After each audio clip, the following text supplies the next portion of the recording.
right, it's Magic 102.3 and 92.7, the real sound of the DMV.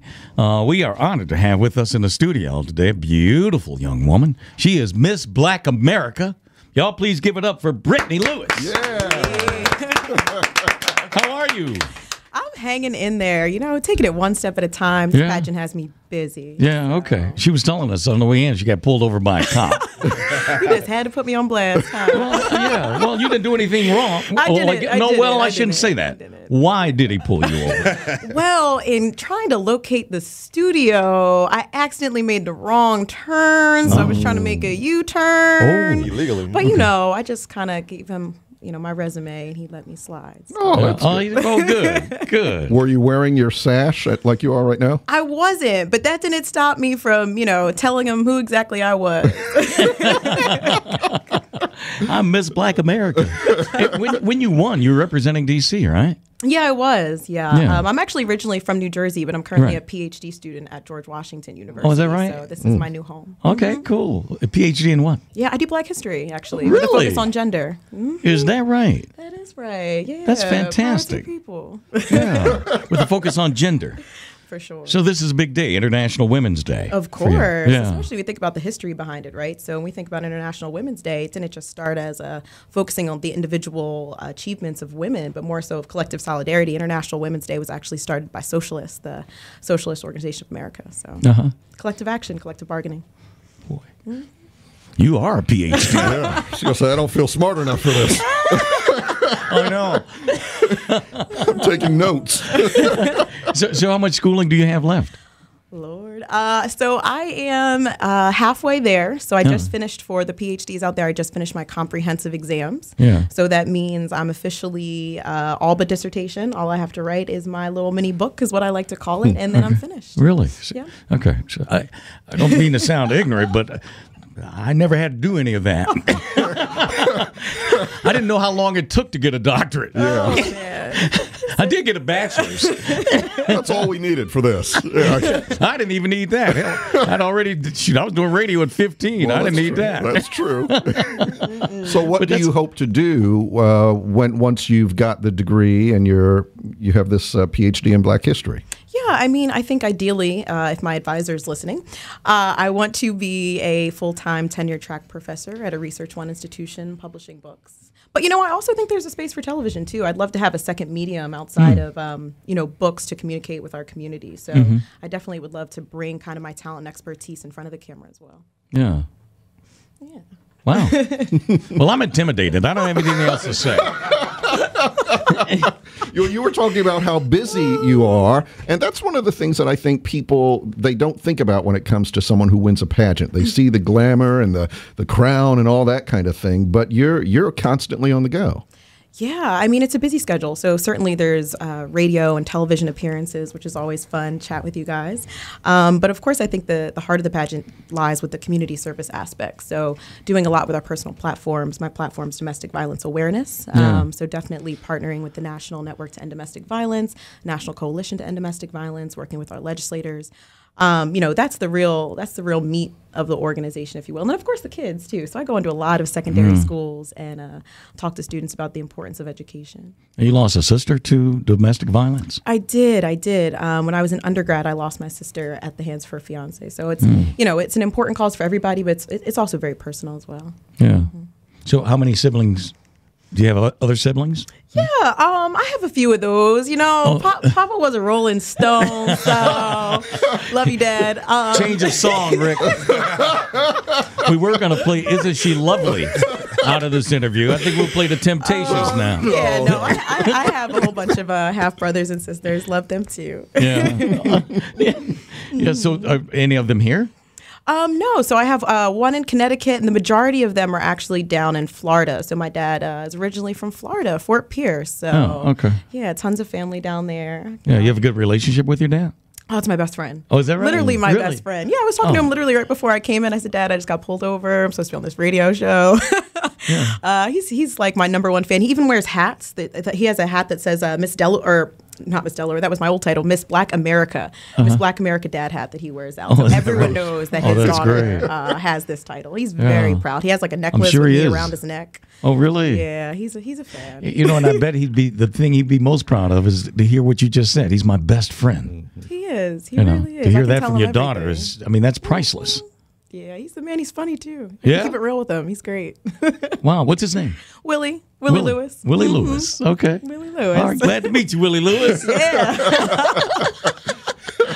Oh, man. So when you get out of school, what will you do? I mean, I know you want to do television and you're going to teach. Yeah, for sure. Yeah. So, I mean, ideally teaching, but also publishing books. I think that's the big thing, is making sure we're disseminating this knowledge to our community. That's number one. That's why I'm here at the end of the day, to make sure our community is aware of what's going on and has that kind of historical background and information to help us move forward, if you will. Right. Okay. If you don't mind me asking about the domestic violence thing, when you go, who do you talk to about it? Do you talk to women who have been in that situation themselves?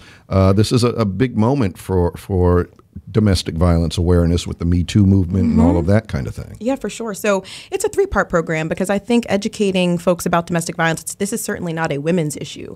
This very much has everything to do with how we socialize boys and men, and the way in which we talk about domestic violence, and understanding that we oftentimes focus on the victim rather than focusing on the abuser, right? It's like, well, why was she doing this? Why was she wearing that? What did she do to provoke him? Well, it's like, you don't ask the victim why they're victimized. You ask the batterer why they batter. So essentially, I do communication, which is going to colleges and universities, targeting women that are ages 17 to 24, because they're at greatest risk. Telling my sister's story, oftentimes at Take Back the Night events and things like that. I will meet survivors who will talk to me and talk about where they can go, how we can continue to support other victims. Education, so instead of taking a reactive approach, taking a proactive approach and talking with secondary school students about what healthy relationships look like, right? Knowing the early warning signs. And then finally, legislation, so talking with our politicians about kind of the parameters around, restraining orders and things like that. Okay. Yeah. How long is your reign? It's a year. We're halfway there, so it ends in August. The pageant is going to actually be held in Kansas City, Missouri, August 11th through the 18th. Oh, really? Unfortunately, I have to crown the next girl, but it's a big year. It's the 50th anniversary. Yes. So it's a pageant with such a rich history behind it. So wow, it's amazing. The pageant actually came about as a reaction to the Miss America pageant, which at one time would not allow women of other. You had to be a white woman. I mean, they said it just like that. Yeah. You got to be white. Yep. Yeah. Don't come down here if you ain't white. It was the infamous rule number 7 that was instituted in the 1930s. Number 7. You read it. You had to be of good health and of the white race to participate. Now, granted, they revoked the rule in the 1950s, but the reason why the Miss Black America pageant got started is because even in 1968, they still didn't have a black contestant as a state title holder, as a state title holder on the Miss America stage, right? So when I tell people about the rich legacy behind this pageant, I'm like, it started as a form of protest. I mean, that's real stuff. Even when you think about the judging panel that night, you had, Malcolm X's wife. You had people who were a part of, the National Council for Negro Women. You had some heavy hitters that were participating in the pageant and judging the pageant. Wow. And then, of course, you have Oprah Winfrey. She was Miss Black Tennessee 1971. Toni Braxton was involved. Jackson 5 got their start on the Miss Black America stage because it was, that right? I didn't know it was that. On air, and NBC. That was the first time they went live, was on the Miss Black America stage. I mean, it's got a rich history. Yeah, that's fantastic. That's great. If a young lady is listening and she's interested in taking part in the pageant, what does she have to do? She is simply going to go to www.missblackamerica.com, and she's going to go to register, and she's going to sign up and get started. Okay. And we definitely need contestants, but we could certainly use sponsors as well, right? We need the same type of funding that we see on the Miss America level or the Miss USA level. So we need contestants, and we need sponsors to stand behind us and what our organization stands for. This is more a personal question, but do you need a husband? Because I know this guy named Rick.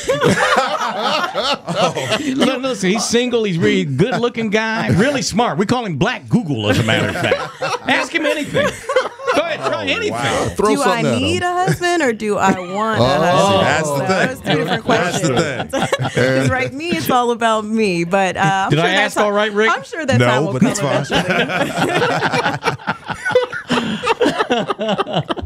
Man, it's awesome to have you here. Really, for having I love your me. smile. Keep sharing it with the world. Thank you, Yeah, guys. and just so smart, and we're just proud of you. Yeah, you know, you're pretty- Miss Black Appreciate it. America. Pretty inspirational. Yeah, you really Aw, are. thank You you, really guys. are very special. God bless you. Thanks for coming. Thank you for having me. It's a pleasure. And again, everybody check out www.missblackamerica.com. And you can follow me personally at _Brittany.Lee_ on Instagram. Don't say All that right, to then. Rick. All right, then. She met that on social media. Right. Yeah, She right. doesn't want a shadow.